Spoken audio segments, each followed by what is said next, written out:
Before the first light of the morning, before the stone was rolled away, there was only the weight of the dark. Jerusalem stood silent.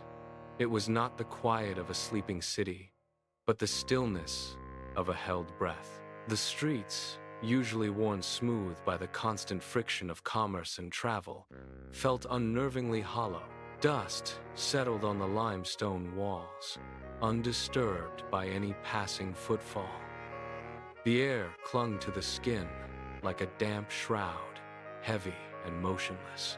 High above the narrow alleyways, the sky offered no stars, only a thick, impenetrable canopy that seemed to press down on the rooftops.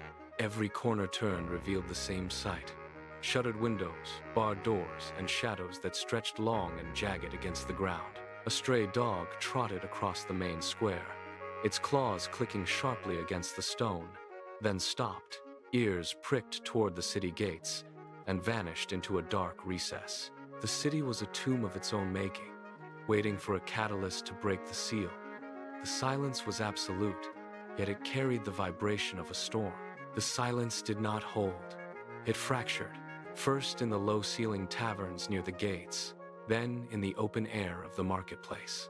It started as a ripple of hushed speech, heads leaning close, eyes darting toward the shadows of the colonnades. A merchant stopped mid-transaction, his hand hovering over a scale to catch a fragment of a sentence from a passerby. The name moved through the streets like a current of cold air. Jesus. It was spoken in doorways, behind cupped hands, and in the frantic scribbling of notes by those who watched from the balconies. The rhythm of the city changed. People who had been walking with purpose slowed their pace, turning to look at one another with a mixture of confusion and sudden, sharp alarm. A group of men gathered by the well, their voices rising in sudden, jagged disagreement, before dropping back into a cautious murmur. The authorities moved through the crowds, their faces tight, their eyes scanning the faces of the common folk for signs of dissent. The square filled until the stone floor was hidden by the press of feet. People arrived from the outskirts, their pace quickening as they neared the center. They did not push, they flowed, drawn by a gravity that defied the city's earlier unrest. In the middle of the gathering, a man stood on a raised stone platform. He did not shout to be heard. He spoke in a steady, measured tone that cut through the ambient noise of the city. As he began, the restless shifting of the crowd stopped. A merchant lowered his crate. A woman clutching a basket stood motionless.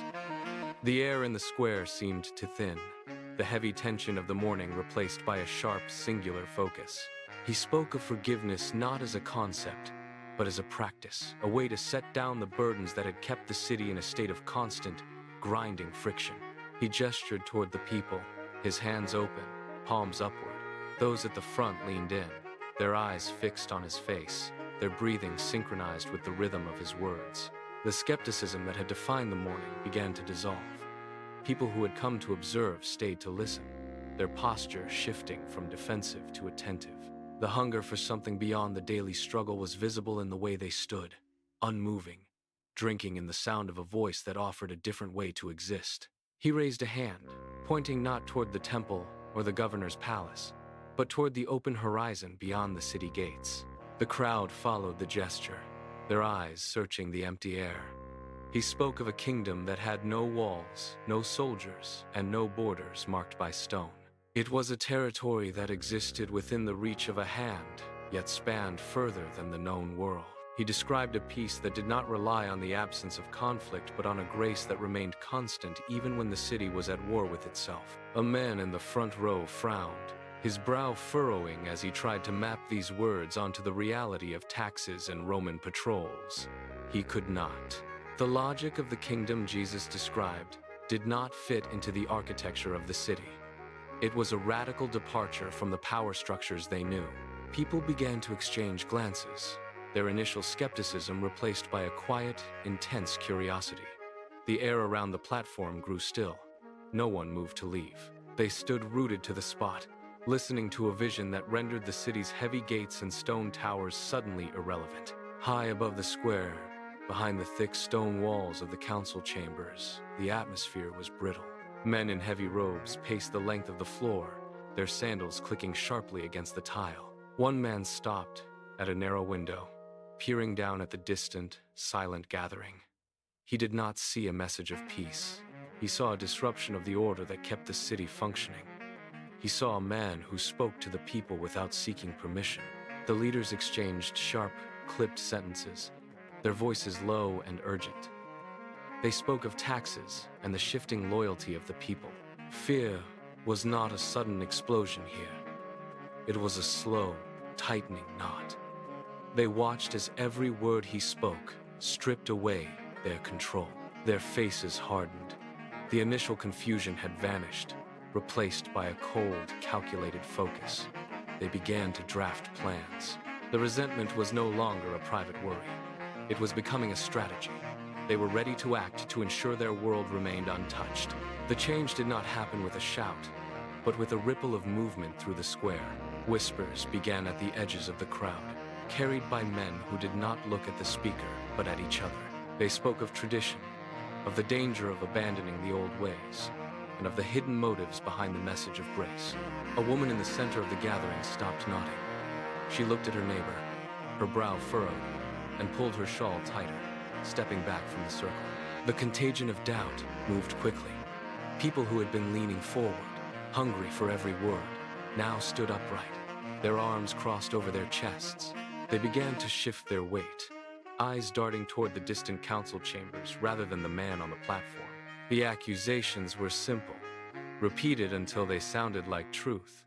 He was a revolutionary, a threat to the city, a man who sought to dismantle the very ground they stood upon. The crowd began to fragment. Small groups broke away, their voices rising in sharp, discordant tones that cut through the previous silence. The air in Jerusalem grew heavy, pressing down on the rooftops like a physical weight. It was a suffocating stillness, the kind that precedes a violent change in the weather. Birds stopped their flight, settling into the eaves of the stone houses, and the usual sounds of the market, the clatter of carts, the calls of merchants dimmed to a low, uneasy murmur. People moved through the streets with their heads down, eyes scanning the horizon where the sky had turned a bruised, unnatural gray. A wind began to stir, not a cooling breeze, but a dry, biting gust that kicked up dust and rattled the shutters of the shops. It felt as though the city itself was holding its breath. Every shadow seemed to stretch, deepening the corners of the alleys and turning familiar doorways into dark, uninviting voids. The tension was no longer confined to the council chambers or the square. It had bled into the very streets, infecting the atmosphere with a sharp, metallic taste of impending conflict. Clouds piled up in the west, thick and jagged, blocking out the sun and casting a sickly, dim light over the stone walls. There was no thunder yet, only the low, rhythmic pressure of a storm gathering its strength. The city stood frozen, caught in the transition between the world they knew and the chaos that was already beginning to unfold. The horizon was no longer distant, it was closing in. The final fracture did not occur in the public square, but in the quiet, shadowed corners of a private room. One of the closest followers, a man who had walked every mile and shared every meal, stood apart from the others. He watched the group with eyes that no longer held recognition, only a singular, cold intent. He slipped out through the back entrance, his boots silent against the stone, moving away from the light of the oil lamps and into the deep, suffocating dark of the alleyways. He navigated the city by memory, avoiding the main thoroughfares where the guards patrolled. He reached the heavy, iron-bound gates of the council chambers and knocked a sharp, rhythmic signal. A small shutter slid open, light spilled out, and he was admitted into the inner sanctum. There, he met with those who had long sought a way to dismantle the movement. No words were wasted. He leaned forward, his hands steady as he accepted the payment, the metal clinking softly against the fabric of his pouch. The deal was struck, the price of a life measured in silver. He turned and walked back into the night. The silence of the garden shattered under the weight of iron-shod boots. Torches flared, casting long, erratic shadows against the trees, as a line of armed men surged forward. They did not hesitate. They closed the distance in seconds, their hands reaching out to pin arms. and forced bodies toward the ground. Jesus stood motionless as the first grip tightened on his shoulder.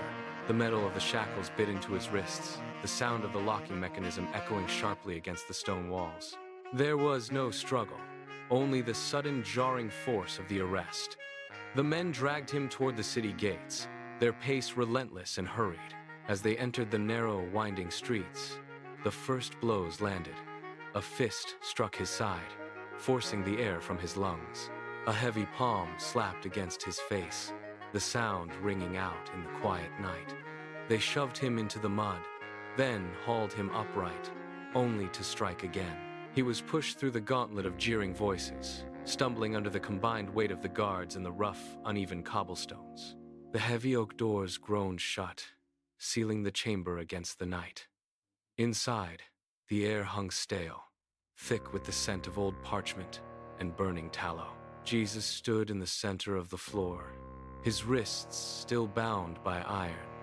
At the high bench, the judges sat in a row, their faces obscured by the shadows of their hoods. They did not look at him. They looked at the scrolls spread before them. One by one, the witnesses stepped forward. A man with trembling hands pointed a finger, his voice cracking as he recited a rehearsed lie about temple destruction. Another followed, his story twisting in ways that directly contradicted the first. The judges leaned forward, not to correct the errors, but to steer the narrative back toward the desired conclusion. They ignored the gaps in logic, the lack of evidence, and the silence of the accused. A scribe dipped a quill into ink, the scratch of the nib against paper the only sound in the room. He recorded the accusations as if they were established facts. Every time a witness faltered, a judge tapped a gavel, cutting off the hesitation and forcing the process forward. The verdict was already written on the table before the first word was spoken. They were not seeking truth. They were constructing a cage of legality to justify the violence. The heavy doors swung wide, and the stifling silence of the courtroom bled into the open air. Outside, the city had gathered. Thousands of feet shifted on the cobblestones, a restless, grinding sound that vibrated through the soles of the boots. The leaders stepped onto the stone balcony, their hands raised, fingers pointing toward the prisoner. The shift was instantaneous. The murmurs of the crowd sharpened into a jagged, singular edge. A man in the front row screamed, his face reddening, his veins pulsing against his neck. The sound caught, spreading like fire through dry grass. They surged forward, a wall of bodies pressing against the guards, their hands clawing at the air. The leaders gestured again, and the rhythm of the shouting changed, becoming a heavy, synchronized beat. "Death!" they roared. "Death!" The word bounced off the limestone walls, echoing through the narrow alleyways until the entire city seemed to vibrate with the demand. Every face was a mask of distorted intent, every throat strained to add to the deafening, relentless chorus that demanded an end to the man standing in their midst. The gates of the city groaned as they were forced open, spilling the procession into the dusty road leading toward the hill. The guards moved with sharp, rhythmic strikes of their spears against the stones, clearing a path through the lingering onlookers. Jesus emerged, the heavy timber resting across his shoulders. The wood was raw, splintered, and bit deep into the skin with every uneven step. The crowd, previously a roaring tide of noise, fell into a sudden, unsettling hush. They watched, their faces shifting from rage to a cold, detached curiosity. The road ahead climbed steeply, winding upward toward the jagged silhouette of Golgotha. Halfway up the incline, the rhythm broke. The wood shifted, the weight pulling him forward, and his knees struck the stone with a sickening crack. The procession halted. Dust billowed around him, settling on the ground in the sudden stillness. He did not look up. He simply braced his hands against the earth. He pushed upward, the wood settling back into place, and the march resumed. The air grew thinner, colder, and the weight of the moment pressed down. The summit of Golgotha was a desolate patch of hard-packed earth and jagged rock. The wind here was different, biting and thin, carrying the scent of dry dust and old iron. The guards moved with practiced, mechanical efficiency. They did not speak. They simply gestured, and the heavy timber slid from his shoulders, hitting the ground with a dull, final thud. The crowd remained at the base of the rise, a silent, watching mass that seemed to hold its breath. He was forced down, the rough ground scraping against his skin as he was positioned against the wood. The air felt stagnant, heavy with the weight of what was to come. A god knelt, his movements precise, and the first iron spike was driven home. The sound was sharp, a rhythmic, metallic ringing that echoed against the silence of the hill. It was a cold, clinical sound, devoid of mercy. Again, the hammer fell. The impact shuddered through the wood, vibrating into the very earth beneath. He did not cry out, though the tension in his frame was absolute. Every muscle corded against the intrusion of the metal. The cross was hoisted, the wood groaning under the strain, and then it dropped into the prepared hole with a jarring, bone-shaking thud. He was suspended, the weight of his body pulling against the iron. The physical agony absolute and unyielding. The sun hung high, yet its heat vanished. A strange gray pallor crept across the horizon, bleeding the color from the stones and the dry, cracked earth of the summit. The wind died completely. The insects that had buzzed in the scrub brush ceased their noise, and the birds that circled the peak banked sharply and vanished into the distance. It was not a natural sunset. The light did not fade. It was being consumed. A thick, bruised purple began to stain the edges of the clouds, deepening into an ink-black void that swallowed the sky from the zenith downward. The guards looked up, their faces pale in the dying light, their hands tightening on their spears. The air grew heavy, thick with a static charge that made the skin prickle. Below the hill, the city of Jerusalem fell into a sudden, terrified silence as the midday light failed.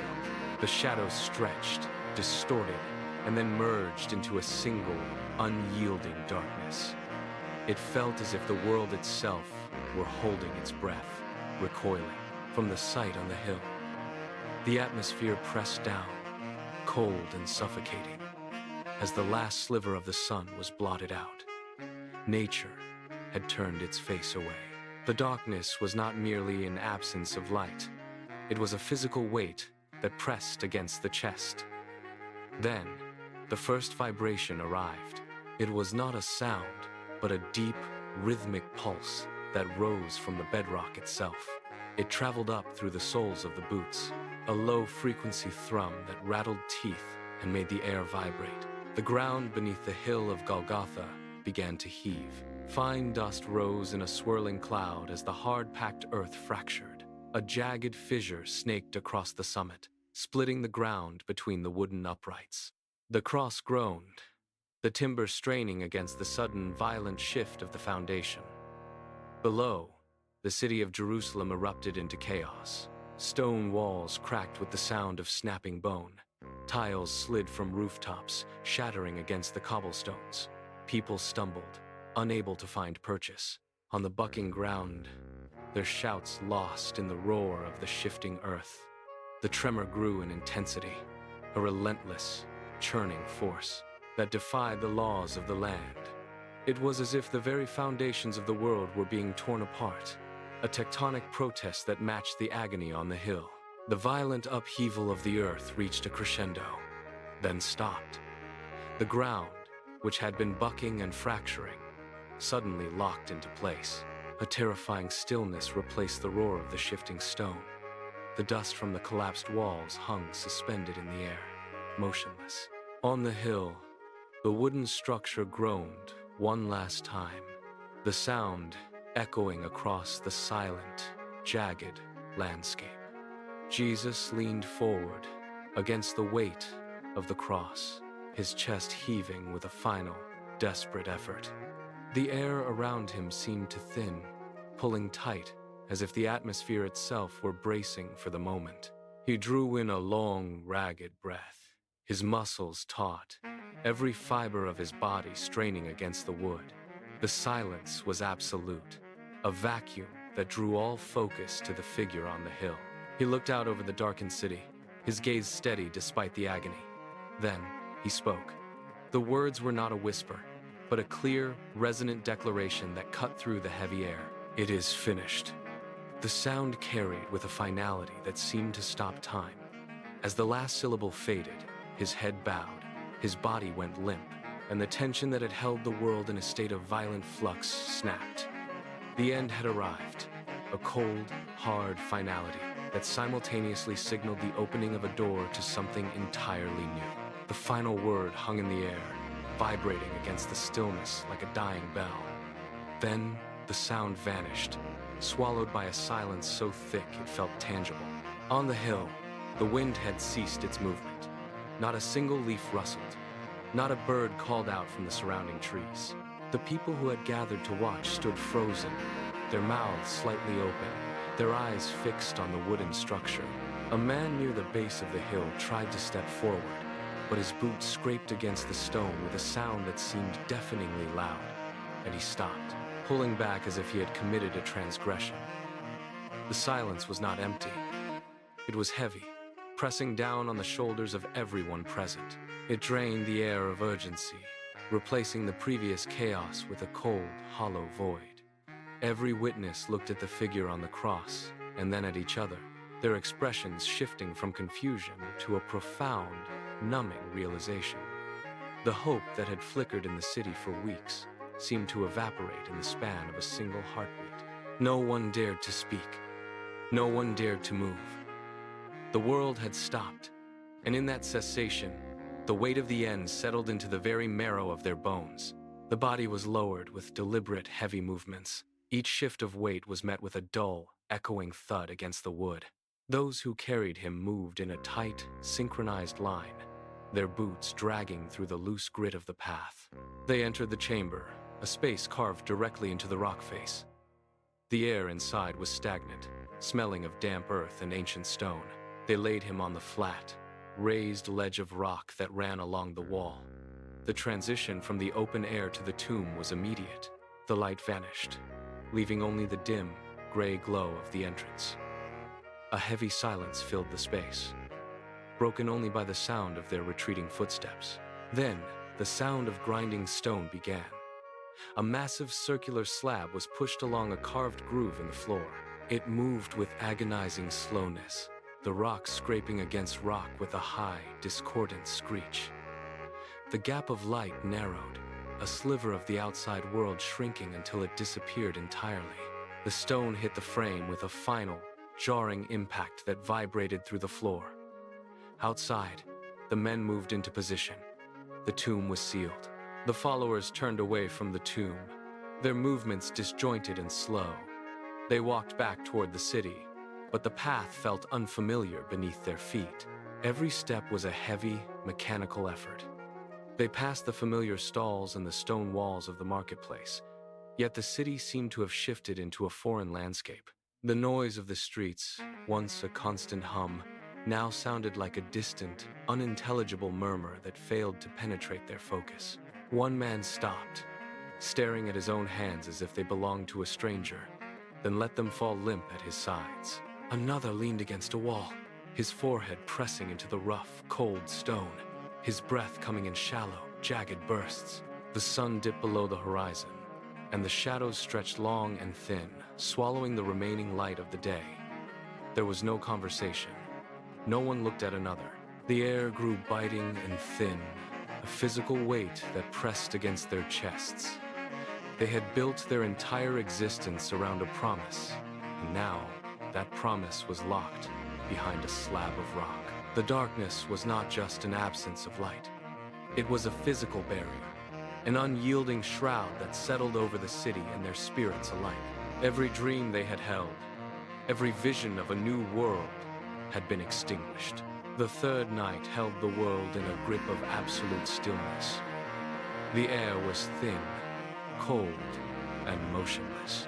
In the hills surrounding the city, the dew settled heavily on the grass, turning the ground into a slick, dark surface. The stars hung fixed and sharp in the sky, unblinking.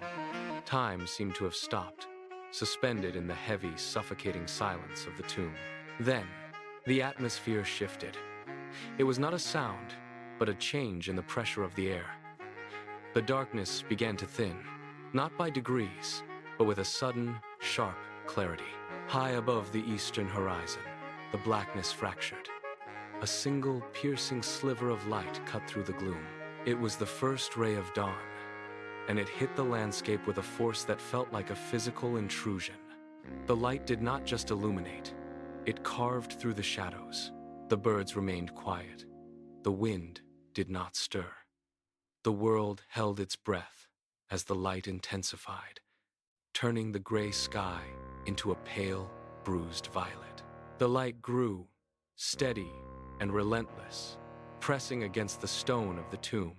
Something was moving beneath the surface of the earth. The stillness was breaking. The stillness snapped. It started as a low, guttural vibration that traveled through the soles of the feet before it reached the ears. The ground, hard and packed dry by the night, began to ripple. Dust rose in thin, choking plumes from the cracks in the earth. Then, the tremor intensified. A deep, grinding sound erupted from beneath the tomb, a tectonic protest that drowned out the morning wind. The earth did not just shake, it heaved. A jagged fissure tore through the soil, snaking its way toward the stone chamber. The rock beneath the tomb groaned under the sudden, violent pressure. Pebbles danced and scattered across the path, and the guards stumbled, their footing lost to the shifting terrain. The ground buckled, rising and falling in a rhythmic, chaotic pulse. Trees on the nearby slopes swayed, their roots straining against the sudden displacement of the soil. The air grew thick with the smell of turned earth and pulverized stone. Every structure in the vicinity rattled, the sound of stones scraping against stone echoing through the valley. The fissure widened, a dark, gaping mouth in the earth that seemed to swallow the morning light. The tomb itself shuddered, trapped in the epicenter of the upheaval. The pressure against the tomb entrance became absolute. The massive, circular stone, carved from solid rock and wedged deep into the threshold, began to vibrate. It scraped against the stone frame, a sound like grinding teeth that cut through the roar of the earthquake. For a heartbeat, the stone held, wedged tight against the weight of the mountain. Then, the ground surged upward with a final, violent heave. The stone broke free. It did not merely roll. It was propelled by an unseen force, spinning away from the entrance with a speed that defied its immense mass. It struck the hard-packed earth of the path, carving a deep, jagged trench into the ground, before coming to a sudden, jarring halt. The entrance, once sealed and impenetrable, stood wide open. The darkness that had filled the chamber for 3 days was instantly pierced by the harsh, unfiltered light of the rising sun. Dust hung in the air, swirling in the sudden draft. The chamber was exposed, its interior visible for the first time. The stone slab that had served as a resting place was bare. No body remained, no wrappings. The space was empty, a hollow mouth in the hillside that stared back at the morning. The logic of the grave had been dismantled, the seal broken, and the silence of the tomb replaced by the cold, clear air of the dawn. The silence that followed the stone's movement was short-lived. From the depths of the open tomb, a light began to bleed outward, growing in intensity until it eclipsed the pale morning sun.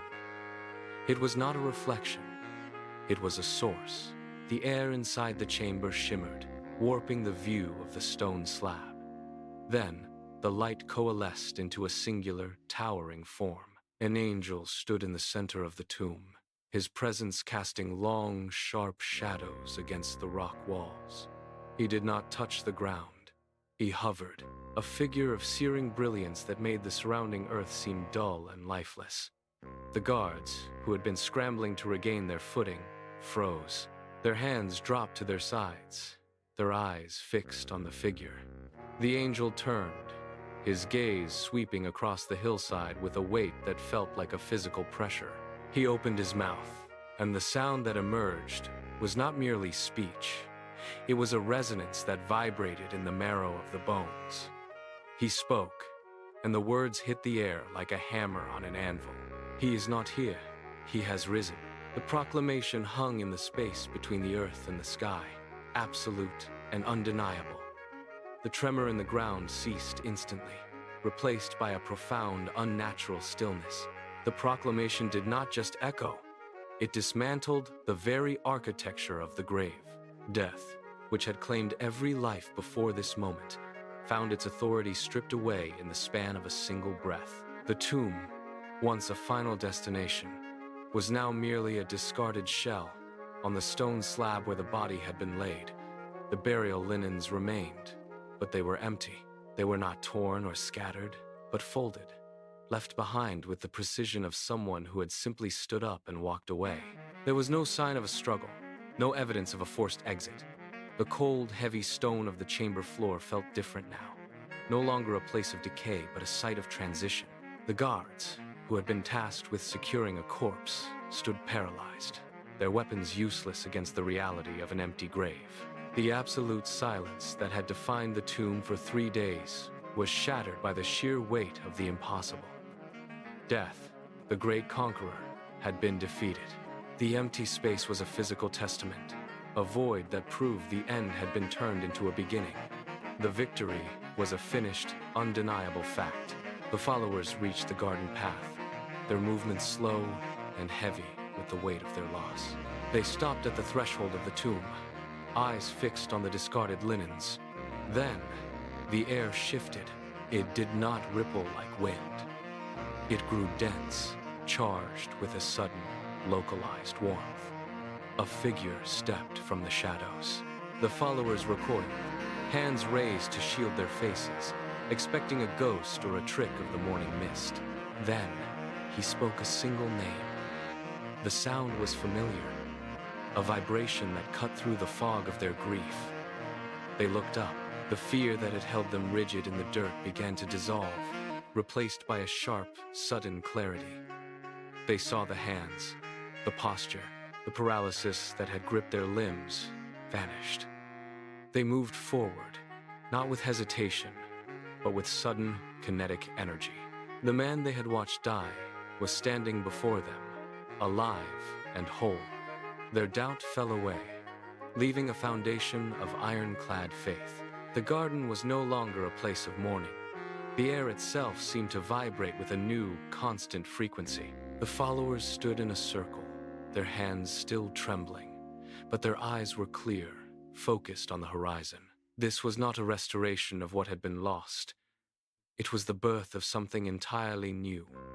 The resurrection acted as a pivot point, a heavy, tectonic shift that reordered the laws of their world. Every fear that had once dictated their movements was now obsolete. They looked at their own hands, then at the world beyond the garden walls, and saw it with different eyes. The future was now a wide, open path. This was a cosmic realignment. The barriers between the divine and the human had been dismantled, replaced by a bridge that would never be broken. They began to move, not as survivors of a tragedy, but as messengers of a permanent, irreversible victory. The old patterns were discarded. The world had not just been saved, it had been fundamentally, eternally redefined. From this moment, history was irrevocably altered. The followers turned from the garden, their minds racing to find words for what they had witnessed. They reached for scrolls, for ink, for any vessel to hold the magnitude of the resurrection. Yet, as they began to record the events, they encountered a strange, silent void. They searched the familiar texts for a specific name to label this victory. They found none. The word Easter does not appear in the pages of the Bible. It is a ghost in the narrative, a term that had not yet been forged in the fires of history. The followers stood in the quiet of their meeting rooms, pens hovering over parchment, realizing that the language they possessed was insufficient. They were operating in a space before the terminology of the future existed. This was a historical fact that would baffle scholars. As they looked at the blank spaces on their pages, they realized that the truth of the resurrection existed entirely independent of labels. The followers looked back to their own history, seeking a vessel for the magnitude of what they had seen. They did not need a new name. They already possessed one that carried the weight of liberation. They called this victory Passover. It was not a coincidence of the calendar. but a convergence of purpose. The resurrection occurred precisely during the days when the city was thick with the scent of roasted lamb and the sound of families retelling the story of their ancestors. For generations, this festival had served as the physical manifestation of freedom from bondage. It was a ritual of blood on the doorposts and the parting of the sea. By anchoring their experience to the specific time, the followers signaled that the resurrection was the fulfillment of the ancient covenant. They gathered in the same rooms where the Passover meal was traditionally served, breaking bread and drinking wine with the same intensity as their forefathers. They saw the empty tomb through the lens of the Exodus. The timing was precise, a calculated intersection of history and divine intent. The resurrection did not occur in a vacuum. It unfolded during the exact hours when the city was saturated with the rituals of the Passover. For centuries, the people had gathered to remember the night their ancestors walked out of slavery, their lives spared by the mark of the Lamb. The air in the city was thick with the smoke of offerings, a sensory reminder of a past deliverance. By placing the death and the rising within this specific window, the narrative signaled a shift in the nature of bondage itself. The ancient festival was a shadow, and the resurrection was the substance. The followers recognized that the chains they were now breaking were not made of iron. The coincidence of the calendar was the final piece of the puzzle. It transformed the annual remembrance into a living, breathing reality. The alignment was absolute. The promise of freedom had expanded to encompass the entire human experience, marking the end of spiritual bondage forever. The message did not remain confined to the stone streets of the city. It moved outward, carried by feet that traversed rugged mountain passes and ships that crossed the Mediterranean. As the story traveled, it encountered new languages, new customs, and new ways of perceiving the turning of the seasons. The followers found that the truth of the empty tomb was not bound by the geography of the land where it first occurred. It was a narrative that demanded to be told in the tongue of the listener. In the bustling marketplaces of distant provinces, the story was retold, adapted to fit the rhythms of local life. The name of the celebration began to undergo a metamorphosis, shifting to align with the cultural landscapes it entered. It was a process of translation, not just of words, but of meaning. The core event, the life that emerged from the grave, remained the anchor, but the vessel carrying that truth began to change shape as the message reached the northern territories and the lands beyond. As the story reached the northern territories, it encountered a landscape defined by the harsh cycles of winter and the sudden, violent thaw of spring. In these regions, the people had long observed the turning of the year with festivals dedicated to the return of life. The ice would break on the rivers, the soil would soften, and the first green shoots would push through the frost. These were celebrations of renewal, of a world waking from a long, cold sleep. It was into this cultural framework that the narrative of the resurrection arrived.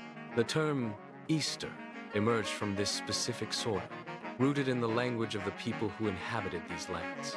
It was a name that carried the weight of the season, a linguistic bridge connecting the ancient hope of spring with the reality of the empty tomb. The followers in these regions saw no contradiction between the seasonal rebirth and the spiritual event they proclaimed. The name became a vessel, shaped by the local tongue but filled with the same core truth. It was a process of integration, where the story of the resurrection took on the local color. The name itself, regardless of its origin, remains a secondary layer. Across centuries, the label has shifted, adapting to the tongues of different empires and the customs of distant tribes. Yet, the core reality remains untouched by these linguistic changes. Whether called by the ancient terms or the modern title, the event at the center of the narrative stands firm. It is not a story about a calendar date, nor is it a story about the specific traditions that have grown around it. It is a record of a physical reality, a tomb that was sealed, a stone that was moved, and a life that returned from the silence of the grave. The essence of the day is found in this singular, irreversible victory. It is the moment when the natural order was interrupted by an event that defied the finality of death. Names are fluid, subject to the erosion of time and the migration of people, but the truth of the resurrection operates outside of these constraints. When the rituals are stripped away and the names are set aside, the narrative remains exactly as it was on that first morning, life emerging, breathing, and walking out of the darkness. Today, the narrative spans the globe, manifesting in diverse customs that mark the season. In many places, the day is defined by the gathering of families, the exchange of symbols, and the shared observation of a tradition. These are the visible markers of a story that refuses to be contained by history. Yet, beneath the surface lies the same, stark event. It is a story of a physical end that became a physical beginning. The narrative functions as a template for the present. It suggests that the patterns of human experience, the moments of loss, the periods of silence, are not the conclusion. Just as the stone was moved and the tomb was emptied, the story asserts that the most difficult circumstances are capable of being overturned. The narrative invites the listener to consider their own trajectory, positing that the resurrection is an active, unfolding reality. It asserts that what appears as an insurmountable wall is often the threshold of a new, unexpected movement. The event was not a momentary flicker in time. It was a permanent shift in the architecture of human existence. When the stone was moved, it did not just open a tomb. It opened a possibility that had previously been considered impossible. This is the final, unyielding point of the narrative. It asserts that the forces which seem to dictate the end, the silence, the finality, the insurmountable walls, are subject to a greater movement. For anyone standing at the edge of their own perceived conclusion, the story offers a specific, grounded perspective. It suggests that the current state of affairs is not the final word. Just as the narrative of the first morning moved from the darkness of the grave to the reality of a new beginning, the trajectory of a life is not defined by its lowest point.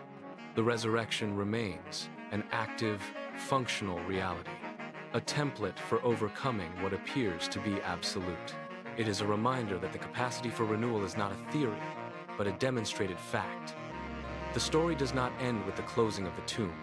It begins there. It is an invitation to look at the obstacles in one's own path and recognize them not as barriers, but as the threshold of a different, unexpected movement. The historical account concludes, but the movement it initiated does not stop. It persists as a functional reality, an active force that challenges the static nature of human circumstances. When the narrative ends, the application begins. You are standing in the present, facing the same landscape of obstacles and finalities that the first witnesses faced before the stone was moved. The story posits that your current position is not a fixed point, but a transition. It invites you to view your own challenges, the walls you cannot climb, the silence that feels absolute, the endings that seem permanent through the lens of that first morning. This is not a metaphor. It is a proposition that the capacity for renewal is a constant, available to anyone who recognizes that the end is often the threshold of a new movement. Your story is not a finished manuscript. It is an unfolding sequence, capable of shifts that defy the logic of the past. The resurrection is a template for the impossible becoming the actual. As you look at the limits of your own path, consider that the same force which overturned the grave remains in motion. Your own story is far from over. It is, in every sense, just beginning. The narrative arc is complete, yet the force it describes remains active. You are not a spectator to a distant event. You are a participant in the ongoing movement of renewal. Every wall you encounter, every silence that feels like an end, and every obstacle that seems insurmountable is simply a marker of where the next shift begins. The logic of the first morning is not confined to history. It is a functional template for your own life. When you face the limits of your own strength, remember the stone that was rolled away. It was not moved by human hands. It was moved by a power that defies the finality of death. This is the truth that bridges the gap between the ancient account and your present circumstances. Your challenges are not permanent fixtures. They are the threshold of a new, unexpected sequence. You hold the capacity to turn the page, to recognize that what feels like a conclusion is merely the start of a different chapter. The story of the resurrection is a living, breathing trajectory that continues through you. It is, in every sense, just beginning. The account is finished, but the momentum it generated remains in motion. You are standing at the intersection of history and your own immediate experience. The events described were not merely a conclusion to a life, but a rupture in the fabric of what was considered possible. That same rupture is available to you now. When you look at the obstacles in your path, do not mistake them for walls. They are markers of transition. The silence that often follows a loss is not an absence of sound, but the quiet before a shift. You are the one who determines whether an ending is a final stop or a threshold. The resurrection is not a story you read. It is a force you inhabit. It demands that you stop viewing your circumstances as permanent. It requires you to act with the knowledge that the impossible is a recurring event. Your life is not a static record of what has happened. It is a dynamic, unfolding sequence that responds to the same power that moved the stone. Look at the limits you have set for yourself. They are not fixed. They are waiting to be broken. Your story is not a closed book. It is a living, breathing trajectory. It is, in every sense, just beginning. The final word has been spoken, yet the resonance persists. You are the current witness to a sequence that began long ago. The events in the tomb were not a conclusion, but a fundamental shift in the nature of reality. That shift is not a memory, it is a present tense force.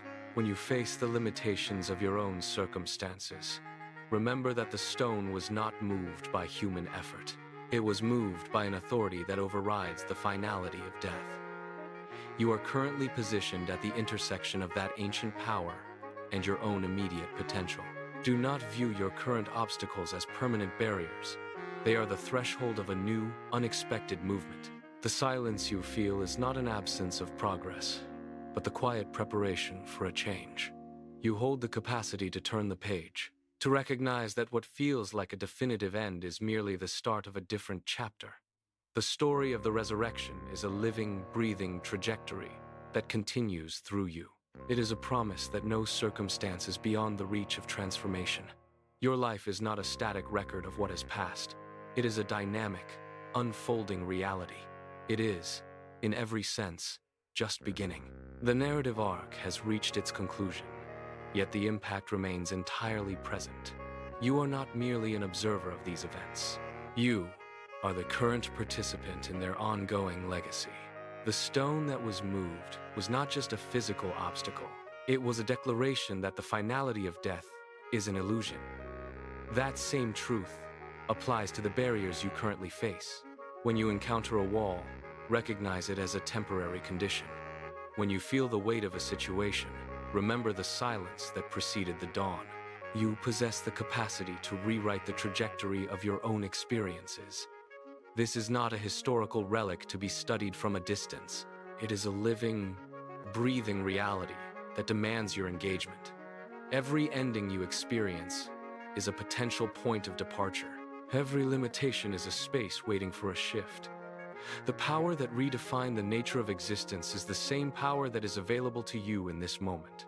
Your story is not a finished manuscript. It is an unfolding sequence that continues to respond to the call of renewal. Take the step forward. The path is open. The light is rising. Your story is not over. It is just beginning. The final chapter is not a period, but a bridge. You stand at the edge of what you have known, looking toward the horizon of what you are becoming. The events that shattered the silence of the tomb are the same forces that act upon your life today. Do not look back at the closed doors. Look forward to the open path. Every struggle you endure is a precursor to a breakthrough. Every moment of doubt is an opportunity for a shift in perspective. You are the architect of your own renewal. The power that turned death into life is the same power that fuels your capacity to rise again. Do not let the weight of the past dictate the shape of your future. Your story is not a static record. It is a living, breathing sequence. Take the lessons of the past and forge them into the strength of your present. The stone has been rolled away. The light is here. The path is clear. Your journey does not end with this story. It begins with your next step. Move forward with the certainty that you are capable of transformation. The narrative is yours to write. The time for your own beginning is now. The final chapter is not a period, but a bridge. You stand at the edge of what you have known, looking toward the horizon of what you are becoming. The events that shattered the silence of the tomb are the same forces that act upon your life today. Do not look back at the closed doors. Look forward to the open path. Every struggle you endure is a precursor to a breakthrough. Every moment of doubt is an opportunity for a shift in perspective. You are the architect of your own renewal. The power that turned death into life is the same power that fuels your capacity to rise again. Do not let the weight of the past dictate the shape of your future. Your story is not a static record. It is a living, breathing sequence. Take the lessons of the past and forge them into the strength of your present. The stone has been rolled away. The light is here. The path is clear. Your journey does not end with this story. It begins with your next step. Move forward with the certainty that you are capable of transformation.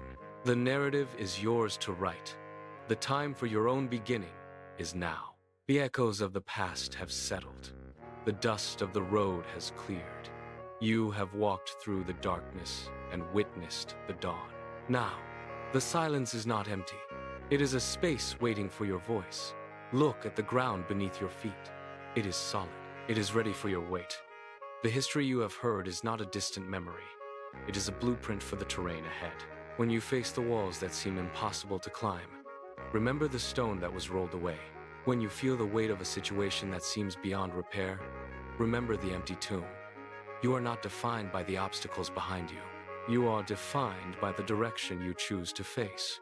Take the courage you have gathered. Carry it into the day. The world is moving, and you are moving with it. Every breath is a new opportunity to build, to mend, and to begin. The story does not stop here. It continues in the way you treat your neighbor, in the way you handle your setbacks, and in the way you choose to stand tall when the shadows return. You have the tools, you have the truth, you have the path. Step forward. Your own story is unfolding right now. Go and write it.